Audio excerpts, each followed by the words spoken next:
Hey y'all, how we doing? This is your host Rob Napoli back again for another episode of the Bare Necessities podcast. And I just wanted to say, I hope y'all, if you celebrated Thanksgiving or had some sort of Friendsgiving, that you enjoyed the time with friends and family.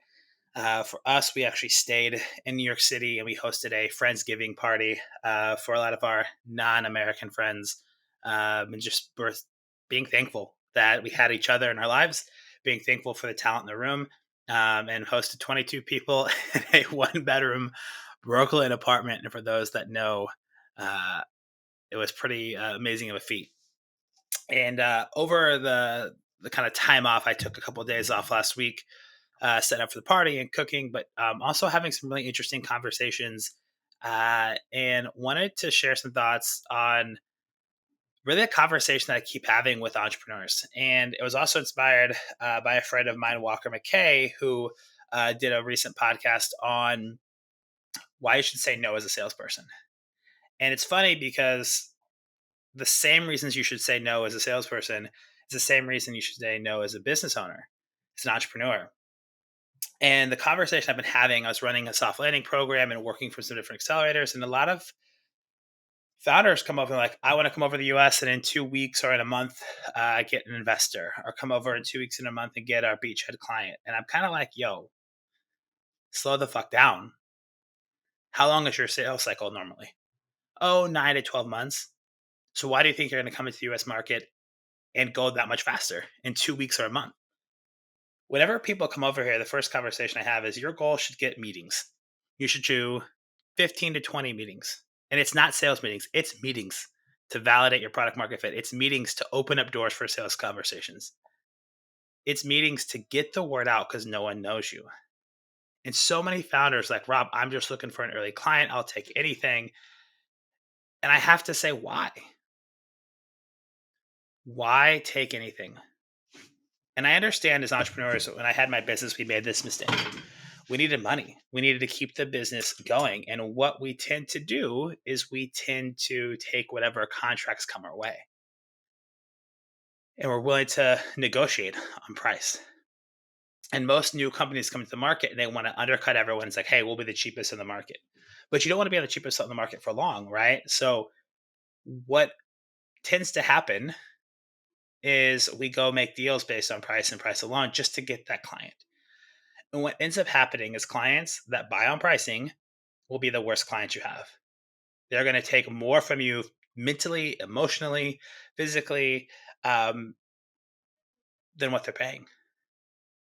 And as a new business owner, as an entrepreneur, really scaling into this market, or if you're coming over from another country to the US, or you're already here and building up, the most powerful thing that you can do is choosing your customers, right? It's having the power to say no. When customers are going to buy only on price, they're going to be the worst ones. And granted, you need to make money. There's got to be money coming in. Sometimes you have to take what you have to take, but I'd still challenge you on that. Because if you take on a client like that, it's going to suffocate you away from closing bigger, better clients that are willing to pay full value, that are good clients that are working with you. And so sometimes, as scary as it may be as a business owner, we need to say no before we say yes. We need to be the ones to pick who we work with. And that's scary when your business is relying on revenue coming in. But if you can make that change early and you can really take that mindset from the very beginning, understanding what you're trying to build, understanding the mission of the company, understanding the vision and values that you have, go find customers that are willing to pay what you're worth, willing to pay for your product or service. Because those clients will work with you, they'll believe in you, and they'll refer you. And they will continue to help make you better by showing you where there's bugs, where there's issues, what could be improved, and they're going to be collaborative. So for all those early entrepreneurs out there, a lesson we can take from sales is say no. Be okay with saying no. Be okay with turning down clients because they're not willing to pay you what you're worth. I've made this mistake personally. where I've charged a lot less just to get a client in the door, and it ended up being such a such a pain that we lost out on other deals because we couldn't manage our time.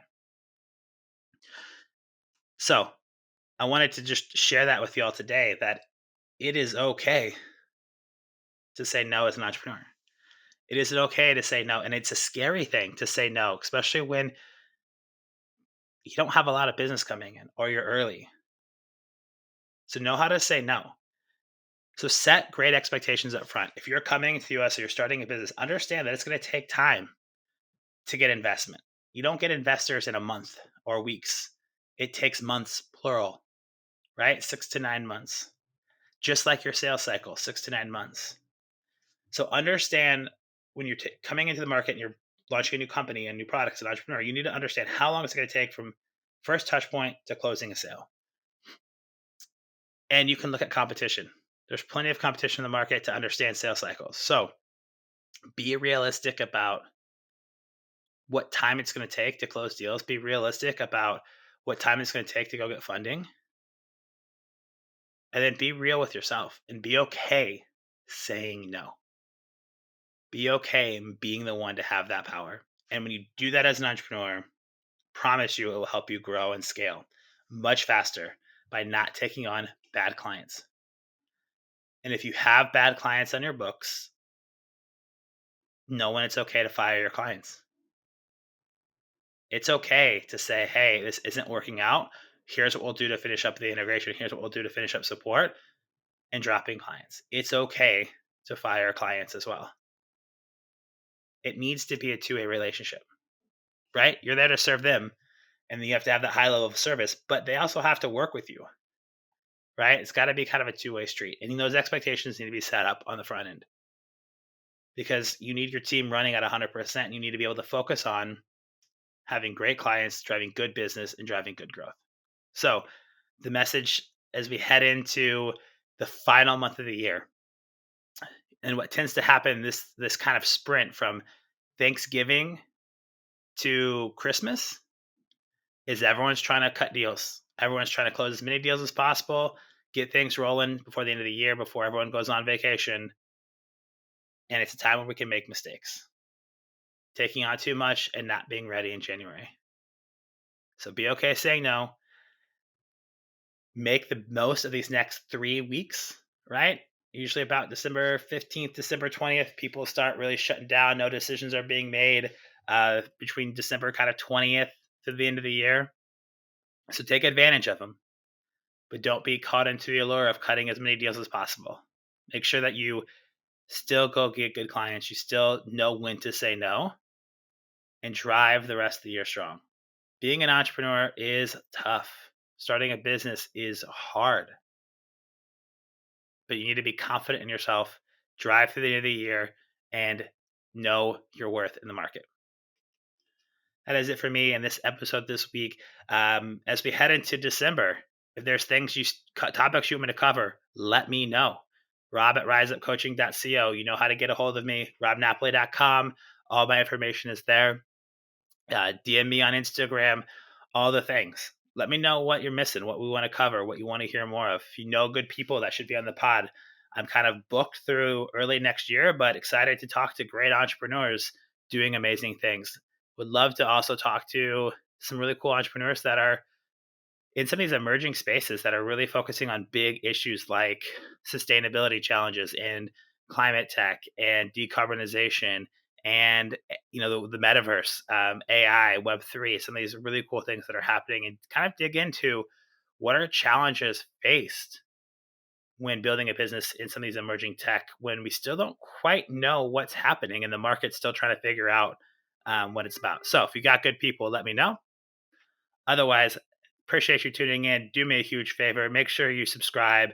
If you want to be a tier one, make sure you unsubscribe, resubscribe, leave a review, help make us trending. I was just talking to somebody the other day. We're in the top 100 business podcasts in 5 different countries, not in the US, unfortunately, but globally, there were top 100 business podcasts in 5 different countries. Would love to really keep driving that up. It's because of y'all that I love to get to do this.